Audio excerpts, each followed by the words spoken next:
J'ai rendez-vous avec un dénommé Robert. Il travaille dans l'or au Burkina Faso depuis presque 30 ans, notamment dans l'orpaillage. Il s'est spécialisé dans l'exportation illégale de l'or en dehors du pays, c'est ce qu'on appelle de la contrebande. Et il a accepté, sous couvert d'anonymat, de nous montrer le circuit que lui, contrebandier, utilise pour sortir l'or des orpailleurs. Bonjour Robert. On y va? Vous allez bien? Ça va. Ok.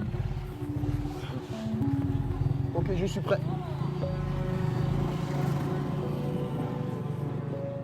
Direction la frontière ivoirienne, à une vingtaine de kilomètres. La moto est le moyen de transport idéal pour passer inaperçu. Nous empruntons une route en terre, rarement contrôlée par les gendarmes. Jusqu'à présent, Robert n'a jamais été inquiété. Alors, l'or que vous transportez, vous l'achetez où? Auprès de qui? Auprès des petits orpailleurs qui sont tout autour de ce petit village. Des sites sauvages, sans permis. Vous mettez quelle quantité d'or dans un sac comme ça? On peut mettre là-bas 5 kilos, on peut mettre 10 kilos là-bas. S'il y en a même jusqu'à 30 kilos dans un sac comme ça, on peut mettre. Pourquoi cet or, vous ne le vendez pas au Burkina Faso? Parce que c'est moins cher au Burkina. Si 1 kilo d'or au Burkina, tu fais par exemple les 5 millions, peut-être arrivé à Lomé, on peut avoir en tout cas 15 millions ou bien le triple de ce qu'on devait avoir au Burkina ici. On ne comprend pas pourquoi c'est le même or et chez nous, c'est moins cher. En réalité, Robert revend son or à des réseaux criminels ivoiriens qui se servent du métal jaune pour blanchir leur argent.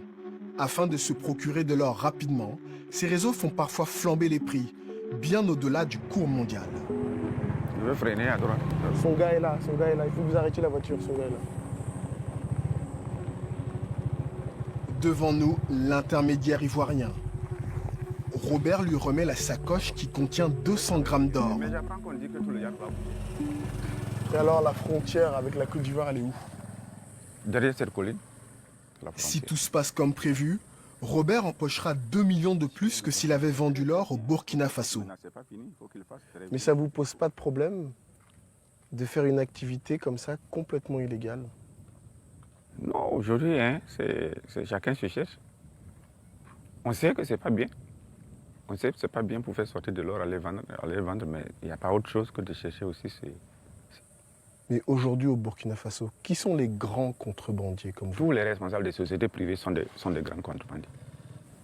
Les petits qui ont un petit truc de rien du tout dans son petit sac là, c'est pas un fraudeur. Il y a des grands fraudeurs, je vous dis.